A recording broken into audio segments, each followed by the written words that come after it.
भैया तो आराम करे।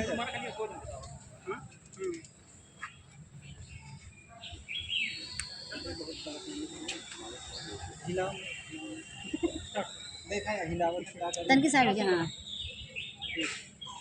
दोस्तों नमस्कार।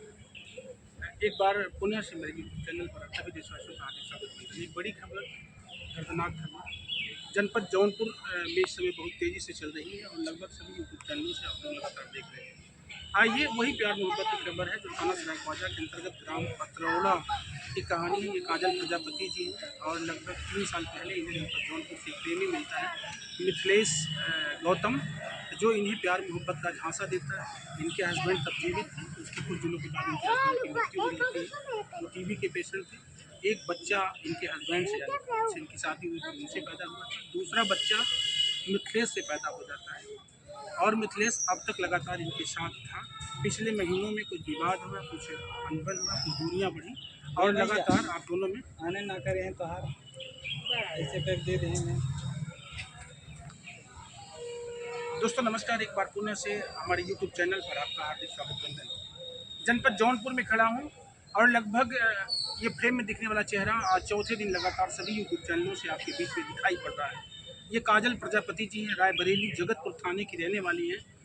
ये शादीशुदा ज़िंदगी जी रही थी। इनके पति जब थे तब उनसे एक बेटा पैदा हुआ था और एक प्रेमी इनको मिल गया उसी बीच में, जिसका नाम मिथिलेश बताया जाता है, जो जनपद जौनपुर का रहने वाला थाना सराय ख्वाजा के अंतर्गत ग्राम पतरौड़ा लगता है। पिछले 4 दिनों से इनकी मोहब्बत की कहानी बहुत गर्म होती है। पूरे जौनपुर में नहीं, पूरे लगभग प्रदेश में भूचाल और देश में भूचाल की तरह से फैल रही है। इसकी वजह क्या थी कि जब इनके हस्बैंड की डेथ हो जाती है, जब इनके हस्बैंड मर जाते हैं, तब इनका जो प्रेमी मिथिलेश है वो इनके यहाँ आना जाना तेज कर देता है। इनके साथ उसका रिश्ता बड़ा गंभीर हो जाता है।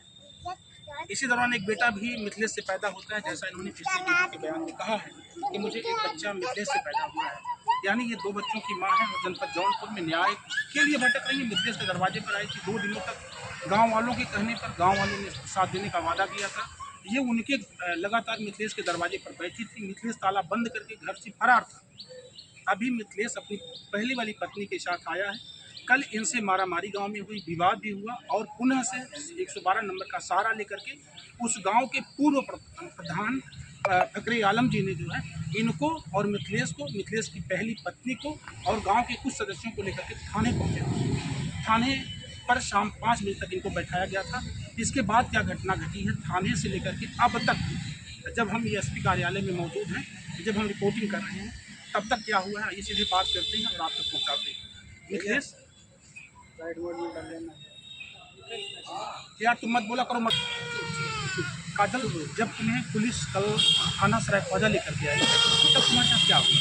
लोग साथ नहीं दे, वहाँ से कंप्लेन किया, सब तुम्हारा साथ देंगे, प्रधान को लेके आओ, 2 पुलिस लेके आओ, तभी यहाँ पे उनको रहने देंगे, नहीं यहाँ से भगा दिया जाएगा, यहाँ से तुम्हारा कुछ नहीं है। शादी से बच्चों आई उनको पता नहीं था, इसलिए फिर बोले कि अपना प्रूफ लेके आओ। मुझे बोल रहा ये बात किसने कहा? दरोगा साहब ने कहा या गाँव के प्रधान? प्रधान जी बोल रहे थे और पुलिस वाले भी बोल रहे थे।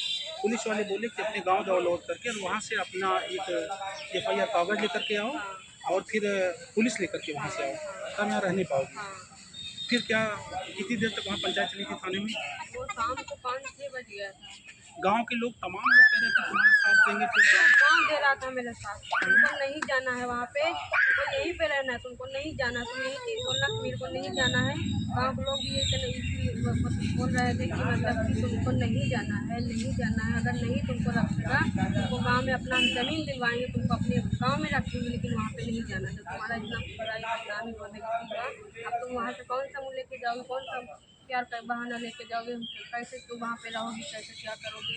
वहाँ पे कोई रहने नहीं देगा, तुमको क्या करोगी वहाँ पे? हम तुम्हारा लोग बताते रहे, दोनों बच्चे बताते हैं, आप बताते रहे। काजल जी से बात करो।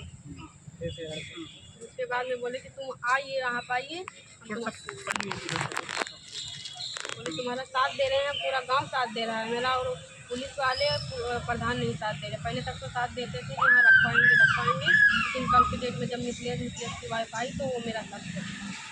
यानी प्रधान जी और जो पुलिस वाले हैं ये आपका साथ छोड़े हैं और आपको कहते हैं कि यहाँ से भाग जाओ, आपको जौनपुर में नहीं रहना है। हाँ, बोले भाग जाओ, नहीं मरवा के कटवा के देंगे, पुलिस वाले भी बोल रहे हैं और प्रधान नहीं बोल रहे हैं। प्रधान बोल रहे हैं। ऐसे में कितने बजे फिर थाना सराय ख्वाजा से निकली तुम? जब शाम हो गया था तो शाम को कितने बजे वहाँ से निकली? वही हम निकले 6:30 बज के 7 बजने वाला था।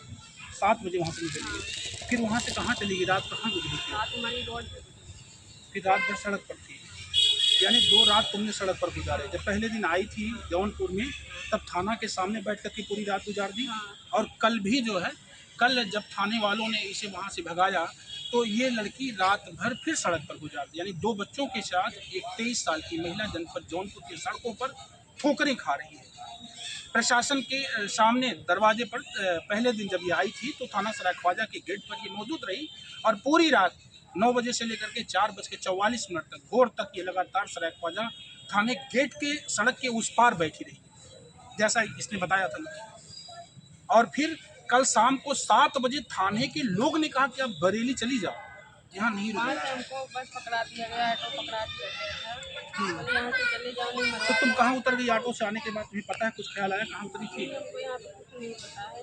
हाँ, वो ऑटो वाला से हम रोक दिए थे, बोले यहीं पे रोको, हमको नहीं जाना है वहाँ पे, यहीं पे मर जाएंगे कट जाएंगे।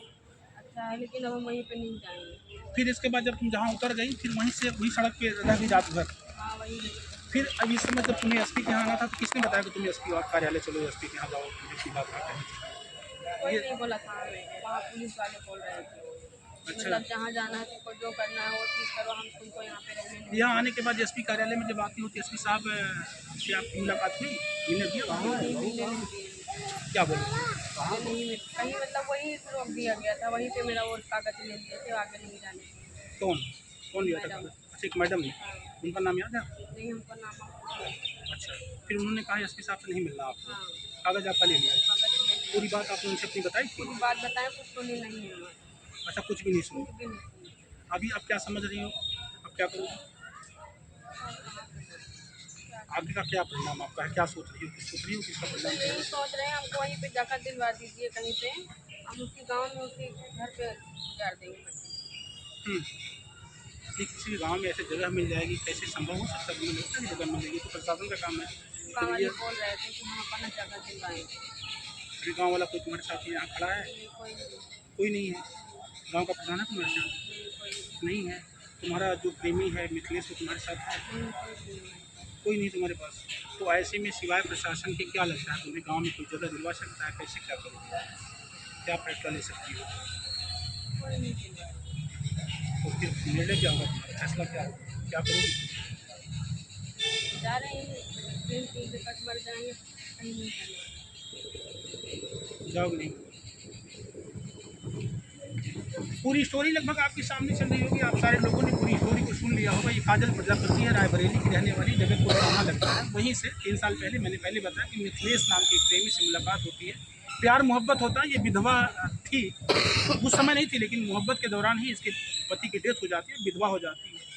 मोहब्बत के झांसे में आकर के मिथिलेश के साथ साथ जीने मरने की रस्में खाती है और एक बच्चा भी पैदा कर लेती है। अब जनपद जौनपुर में दर दर की ठोकरें खा रही है। क्या कुछ काजल प्रजापति की नसीब में लिखा है? क्या मिथिलेश जिस तरह से धोखा दे रहा है, इस तरह से इसको जौनपुर का प्रशासन और जौनपुर के लोग भी धोखा देंगे? क्या यही इसके मुकद्दर में लिखा होगा कि इस तरह सड़कों पर ठोकर खाते खाते अपने प्रमाण कर दे? दोनों बच्चों के साथ कल से खाना नहीं खाएगा। बहरहाल पत्रकार साथियों ने इसे नाश्ता करवाया, चाय पानी करवा दिया। फिर भी मैं प्रशासन से गुहार करता हूँ, जनपद जौनपुर के एसपी साहब से, डीएम साहब से, थाना सराय ख्वाजा के एसएचओ महाराज से मैं हाथ जोड़ करके निवेदन के साथ कहूँगा कि अगर ये आवाज़ आप तक पहुँच रही है तो उचित न्याय करें। जो प्रशासनिक न्याय होता है वो न्याय करें। कुछ आपकी दैनिक जिम्मेदारी भी बनती है, कुछ आपकी नैतिकता भी बनती है, कुछ मानवता भी कह लेती है। अगर आपके हृदय में थोड़ी सी मानवता चिल्ला रही है, कुछ न्याय जिंदा है, तो इसके लिए सोचें कि ये कहाँ जाएगी, क्या करेगी, इन दोनों बच्चों का भविष्य क्या होगा। बहरहाल अभी तुम जाओगी एसपी साहब से मिलने के लिए? फिर हाँ, मिलने जाएंगे। जल्दी से मुलाकात के बाद अगली अपडेट पुनः से कभी संतोष चैनल के अलावा अन्य यूट्यूब चैनलों से प्रसारित होगा। जैसा होगा आप जरूर कमेंट करके बताना कि क्या कुछ। नमस्कार।